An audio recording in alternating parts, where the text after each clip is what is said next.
Good morning, friends.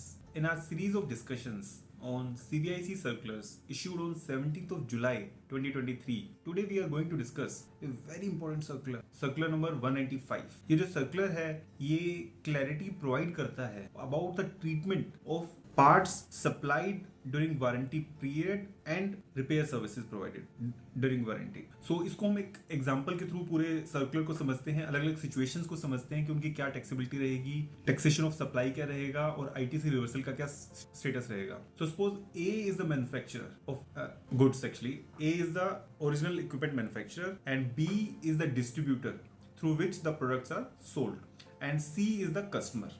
So A B C तीन लोग हैं. सो पहली जो सिचुएशन अराइज होती है कि ए जो है वो डायरेक्टली पार्ट्स रिप्लेस कर देता है, फॉल्टी पार्ट्स रिप्लेस कर देता है ऑफ कस्टमर सी.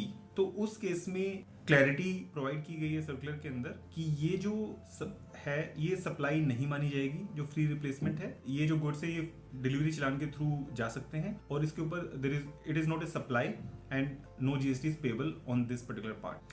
अब ये जो गुड्स प्रोवाइड किए गए हैं इसकी वजह से क्या आईटीसी का रिवर्सल बनेगा, तो उस पर भी क्लैरिटी दी गई है कि ये जो है it is not a free supply. We need to understand that this particular portion is covered in the original supply itself. कि जब मैंने ओरिजिनली सप्लाई की थी उस टाइम मैंने इसके अंदर ये जो कॉस्ट है, ये जो वारंटी पीरियड के अंदर पार्ट्स की रिप्लेसमेंट है या रिपेयर सर्विसेज है, they were inbuilt in my original cost itself. और उसके ऊपर मैंने अपना जीएसटी ऑब्लिगेशन डिस्चार्ज किया है at the time of initial sales. Hence आज की डेट पे ये फ्री सप्लाई ट्रीट नहीं होगा क्योंकि इसके कंसिडरेशन पे मैं ऑलरेडी टैक्स पे कर चुका हूं, इसलिए आईटीसी का रिवर्सल भी इस पर नहीं बनेगा. And same is the situation in case जो मैन्युफैक्चरर है a free service repair service provide करता है टू द कस्टमर सी, उसके ऊपर भी कोई टैक्सेबिलिटी नहीं होगी. तो ये तो सिचुएशन होगी ए डायरेक्टली सी के साथ अगर डील कर रहा है. नाउ द सिचुएशन कम्स कि जो बी है डिस्ट्रीब्यूटर जो है वो फॉल्टी पार्ट्स को रिप्लेस कर देता है. तो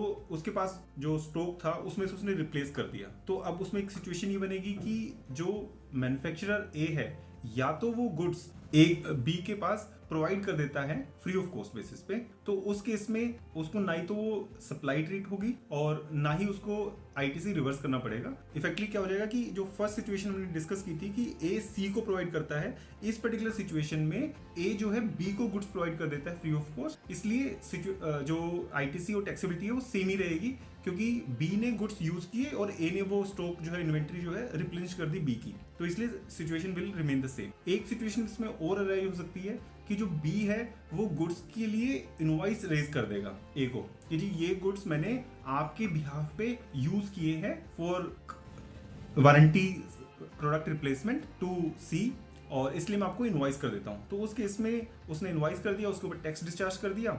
ए जो मैन्युफैक्चरर है उसका क्रेडिट ले लेगा, तो that is also equally fine. और उसमें सेम जो सर्विस जो रेंडर की, मानो रिपेयर सर्विस अगर बी ने रेंडर की तो ये माना जाएगा कि जो बी ने रिपेयर सर्विस रेंडर की है सी को दैट इज प्रोवाइडेड टू ए और उसके लिए उसको इनवॉइस करना ही पड़ेगा. That is a mandatory thing कि बी ए को इनवॉइस रेज करेगा टुवर्ड दोस सर्विसेज और ए जो है उसका क्रेडिट क्लेम कर लेगा. एक इसमें सिचुएशन और हो सकती है कि बी जो है गुड्स यूज कर ले फॉर दिस वारंटी रिप्लेसमेंट्स और ए जो है वो क्रेडिट नोट रेज कर दे अंडर सेक्शन 34 सेक्शन 2.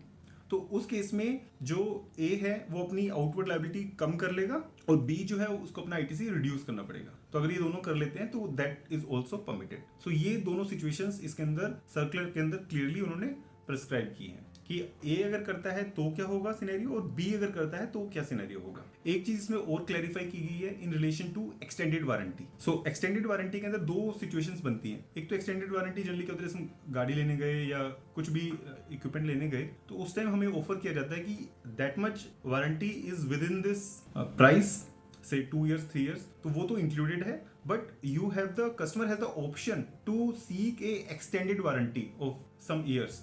तो उसके लिए एक additional consideration need to be paid.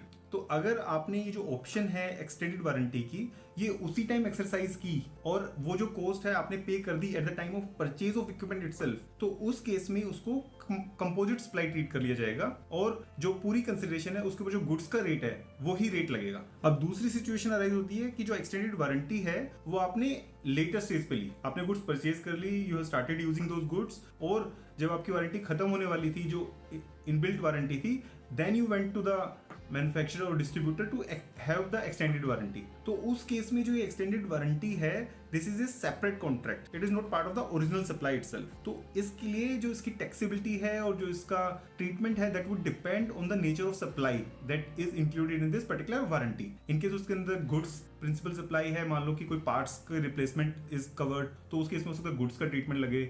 अगर सर्विसेज है तो सर्विसेज का लगे, तो that would depend on the effects and the inclusions and the nature of supply in each cases.